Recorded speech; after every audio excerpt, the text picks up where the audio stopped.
آج جتنی ضرورت مذہب شیعہ کو فجر کی تیاری کے لیے، کل روز محشر آپ کو اور مجھے سب کو شہزادی کو چہرہ دکھانا ہے.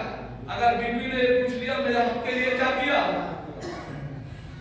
کوئی ہے جواب؟ فجر کے لیے اب تیاری کیسے کرنی ہے وہ مجھ سے سنو. چاہتے ہو کم سے کم چائے کی دکان پر بیٹھتے ہو، نوجوانوں کو خصوصاً دیتا، کالج میں جاتے ہو، اسکولوں میں جاتے ہو، جہاں چار دوست جمع ہو، جہاں دنیا کی باتیں کرتے ہو، کچھ چھیڑو نہ چھوڑو فجر کا ذکر ضرور کیا کر. اب کرنا کیسے وہ مجھ سے سنو. امام کا بہت بڑا شاگرد جس کا نام ہے فضال بن حسن، فضال بن حسن، اور وہ مسلمانوں کے بہت بڑے امام کے زمانے میں تھا، امام اعظم، سمجھ گئے، ابو حنیفہ. وہ جس وقت درس دیا کرتے تھے تو 4000 لوگ ایک وقت میں درس لیتے تھے، 4000 لوگ. فضال بن حسن نے کہا آج میرا دل چاہتا یہ ہے کہ سیدہ کا ہم دربار میں جا کے شامل کریں. اچھا کہا ٹھیک ہے، کہاں جانا ہے؟ کہا ابو حنیفہ کے دربار. خاموشی سے امام کا چاہنے والا خاموشی سے آیا، ایک کونے میں بیٹھ گئے، گوشہ نشین ہو گیا. اس کے بعد جب امام اعظم نے درس دے دیا تو انہوں نے پوچھا کیا کسی کا کوئی سوال ہے؟ جواب اس نے آہستہ سے ہاتھ اٹھا دیا، ہاں میرا ایک سوال ہے. اچھا پوچھا بتاؤ بھائی تمہارا کیا سوال ہے؟ دیکھیں لہجہ دیکھیں علی کے جاننے والے. وہ کہتا ہے میرا یہ سوال ہے کہ میرا ایک بھائی ہے. اچھا میرا سوال نہیں، اصل میں اس کا سوال ہے اور میرے پاس جواب نہیں ہے، جواب لے لیں آپ شاعروں کا. بتائیے کہ اس کا یہ سوال ہے کہ نبی سب سے زیادہ محبت علی سے کرتے تھے یا ان صحابی سے؟ سمجھ گئے؟ عین بین سے نبی سب سے زیادہ محبت کس سے کرتے تھے؟ علی سے کرتے تھے یا ان سے کرتے تھے؟ امام اعظم کا جواب سنیے. کہنے لگے جا کے جواب دیتے تھے. کہا کیا؟ کہا جواب دیتے تھے علی سے اتنی محبت نہیں کرتے تھے. کہا پھر نبی اصل میں انہیں زیادہ چاہتے تھے. کہا اچھا، کہا میں نے یہی جواب دیا تھا. کہا پھر؟ کہا اس نے دلیل مانگی. شیعوں کو کہا جاتا ہے نحن ابناء دلیل، ہم دلیل کے بیٹے ہیں. سنا لگا کہ اس نے دلیل مانگی ہے. کہا ٹھیک ہے دلیل دے دینا. کہ امام اعظم دلیل دو. کہ دلیل یہ ہے علی اصل میں علی سے اتنی محبت تھی نہیں، ان سے زیادہ تھی. کا دلیل؟ کا دلیل یہ ہے کہ نبی علی سے اتنی محبت نہیں کرتے تھے، اس لیے علی کو میدان میں لڑنے بھیج دیتے تھے. ان سے محبت کرتے تھے، انہیں پاس بٹھائے رکھتے تھے. کتنی مضبوط دلیل، کتنی مضبوط دلیل ہے کہ مکڑی کے جالے سے زیادہ مضبوط ہے صاحب. کتنی مضبوط دلیل کہ علی سے اتنی محبت تھی نہیں، اس لیے علی کو لڑنے بھیجتے. اچھا ان سے اتنی محبت تھی، انہیں ہمیشہ قریب میں بٹھائے رکھا تھا. امام کے چاہنے والے کا جواب کہتا ہے میں نے بالکل یہی کہا تھا. کہا پھر؟ کہ اس نے تو قرآن کی آیت پڑھ دی. کہا کون سی آیت؟ کہا پروردگار 5واں پارہ سورہ نساء میں ارشاد فرماتا ہے بسم اللہ الرحمن الرحیم لقد فضل اللہ المجاہدین علی القاعدین. اللہ لڑنے والے کو پسند کرتا ہے، بیٹھنے والوں کو نہیں کرتا.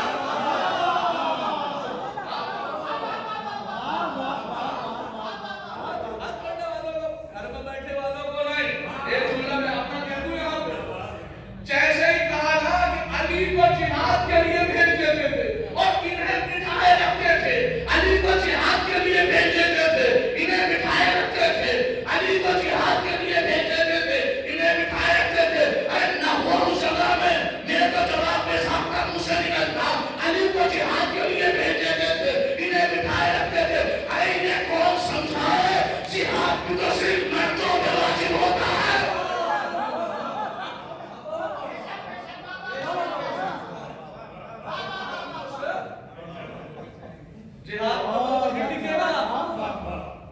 جو رسول کی نظر میں مرد ہوگا. اچھا کہا جیسے امام کے چاہنے والے نے جواب دیا کہ اللہ قرآن میں کہتا ہے لقد فضل اللہ المجاہدین علی القاعدین.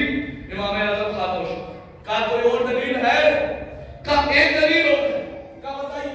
کہا وہ دلیل یہ ہے علی سے اتنی محبت نہیں تھی. اچھا کہا ان سے زیادہ تھی. کہا دلیل؟ کا دلیل یہ ہے کہ دیکھو انہیں آج تک اپنے پاس بٹھا رکھا ہے. انہیں آج تک اور علی کو وہاں دور میں دفن کروایا. اب بتائیے محبت کس سے زیادہ ہوئی؟ امام کے چاہنے والے کا جواب سنیے.